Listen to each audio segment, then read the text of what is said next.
আসসালামু আলাইকুম। আশা করি সবাই ভালো আছেন। আজকে এমন একটি বিষয় নিয়ে কথা বলবো, যেটা শুধু একজন মানুষের নয়, পুরো নয়াবাড়ি এলাকার মানুষের উদ্বেগের বিষয়। কিছুদিন যাবৎ আমাদের নয়াবাড়ি এলাকায় বিভিন্ন ধরনের চুরির খবর শোনা যাচ্ছে। কারো মোবাইল ফোন, কারো এসির তামার তার, কারো বিদ্যুতের তার, আবার কোথাও মোটরসাইকেল চুরির ঘটনাও ঘটেছে বলে জানা যাচ্ছে। এসব ঘটনা সত্যিই চিন্তার বিষয়। কারণ একটি জিনিস চুরি হওয়া মানে শুধু একটি জিনিস হারানো নয়, এর সঙ্গে হারিয়ে যায় একজন মানুষের কষ্টের উপার্জন, পরিশ্রম আর মানসিক শান্তি। সবচেয়ে অবাক করার বিষয় হলো, অনেক জায়গায় সিসিটিভি ক্যামেরা থাকার পরও চুরির ঘটনা ঘটছে। কারণ এখন চোরেরা অনেক বেশি কৌশলী। তারা মুখে মাস্ক, মাথায় ক্যাপ বা হেলমেট পরে আসে। ফলে ক্যামেরায় ফুটেজ থাকলেও অনেক সময় মুখ স্পষ্টভাবে শনাক্ত করা সম্ভব হয় না। তবে সিসিটিভির গুরুত্ব অবশ্যই আছে। এতে কখন এসেছে, কোন দিক দিয়ে গেছে, কী ধরনের পোশাক পরেছিল বা কী যানবাহন ব্যবহার করেছে, এসব তথ্য তদন্তে কাজে লাগতে পারে। তাই শুধু সিসিটিভির ওপর নির্ভর করে থাকলে হবে না, আমাদের নিজেদেরও আরও সচেতন হতে হবে। রাতে মোটরসাইকেল নিরাপদ স্থানে রাখুন, ভালো মানের লক ব্যবহার করুন, বাসার দরজা জানলা ঠিকভাবে বন্ধ আছে কিনা নিশ্চিত করুন। এসির আউটডোর ইউনিট, বৈদ্যুতিক তার ও অন্যান্য মূল্যবান জিনিসের নিরাপত্তার দিকেও নজর দিন।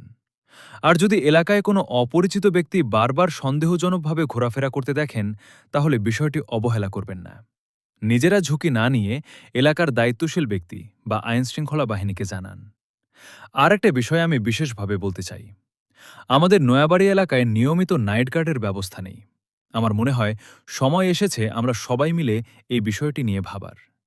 যদি এলাকাবাসী, বাড়ির মালিক ও ব্যবসায়ী ভাইরা একসঙ্গে উদ্যোগ নেন, তাহলে কয়েকজন নাইট গার্ড নিয়োগ করা সম্ভব। তারা পালাক্রমে রাতে পুরো এলাকায় টহল দিলে চুরির ঝুঁকি অনেকটাই কমে আসতে পারে। সবার সামান্য সহযোগিতা পুরো এলাকার নিরাপত্তা অনেক বেশি শক্তিশালী করতে পারে। মনে রাখবেন, একটি নিরাপদ এলাকা গড়ে ওঠে সবার সম্মিলিত দায়িত্ববোধ থেকে। শুধু প্রশাসনের দিকে তাকিয়ে থাকলে হবে না, আমাদেরও নিজ নিজ জায়গা থেকে দায়িত্ব পালন করতে হবে। আমরা যদি একে অপরের খোঁজ রাখি, প্রতিবেশীর পাশে দাঁড়াই এবং সবাই মিলে সচেতন থাকি, তাহলে অপরাধীদের জন্য সুযোগ তৈরি হবে না।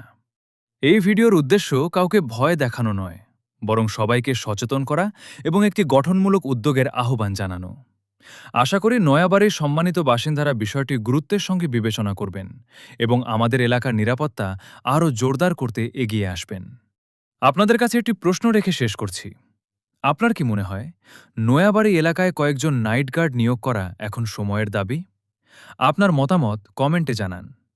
ভিডিওটি যদি গুরুত্বপূর্ণ মনে হয় তাহলে অবশ্যই শেয়ার করুন, যাতে নয়াবাড়ির প্রতিটি মানুষ সচেতন হতে পারেন। ধন্যবাদ। সবাই সচেতন থাকুন, নিরাপদ থাকুন। আল্লাহ হাফেজ।